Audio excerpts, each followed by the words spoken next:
Suite et fin de notre série sur la procédure pénale numérique développée à Amiens depuis 3 ans, elle est maintenant en déploiement dans les autres juridictions de France. Une nouvelle phase de son développement organisée depuis Paris par l'équipe projet, dont la nouvelle directrice adjointe vient d'Amiens. Gontran Giraudot, Mathieu Maillet, Laurent Guémard, Cédric Delangle. Un quartier moderne au nord de Paris. Anne-Laure Sandretto y passe ses journées depuis le mois de septembre. Magistrate au parquet d'Amiens pendant 6 ans, elle est désormais directrice adjointe de l'équipe projet PPN. L'équipe projet de la PPN, c'est 14 personnes qui vont faire travailler des techniciens, des greffiers en juridiction, et on a des liens comme ça avec différentes directions du ministère de la Justice. Vous voyez tout en bas tout le travail que va... Environ 110 personnes qui font évoluer les logiciels déjà en place et préparent les nouvelles versions. L'outil que vous avez vu à Amiens est un outil qui est toujours en construction et sur lequel on améliore pour faire en sorte effectivement qu'on ait de plus en plus de choses qui nous permettent de le faire. Et parallèlement à ces outils que vous avez pu voir à Amiens, il y a plein d'autres outils qu'on est en train de développer et qui vont arriver pour être à la disposition des juridictions dans quelques temps et qui vont compléter justement et simplifier le travail considérablement derrière. L'équipe projet travaille main dans la main avec les tribunaux d'Amiens et de Blois depuis 3 ans. L'heure est maintenant au déploiement dans toutes les juridictions de France. C'est la phase 2 qui réclame des moyens supplémentaires.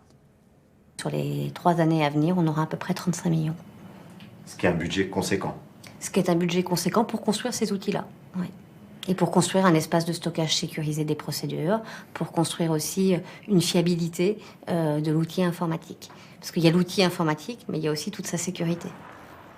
Un grand budget implique une grande responsabilité.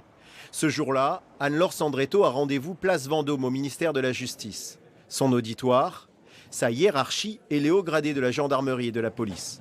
Tous les 6 mois, elle doit rendre compte de l'activité de ses équipes et de l'avancement du déploiement. Il s'est accéléré ces dernières semaines. Les choses vont rapidement puisqu'actuellement plus d'une centaine de juridictions utilisent déjà une partie de la procédure PPN pour un certain nombre de procédures.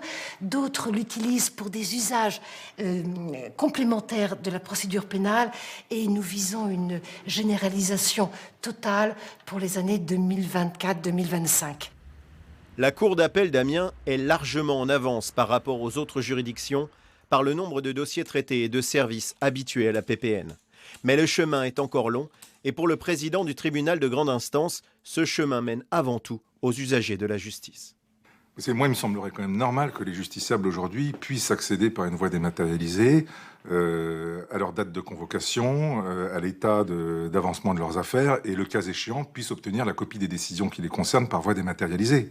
Ça serait vraiment un très grand progrès et j'espère que ce projet pour le pénal va le permettre et j'espère qu'on pourra faire exactement la même chose pour le contentieux civil qui concerne la vie quotidienne des gens et pour lesquels il est absolument nécessaire qu'on aille vers ce modèle.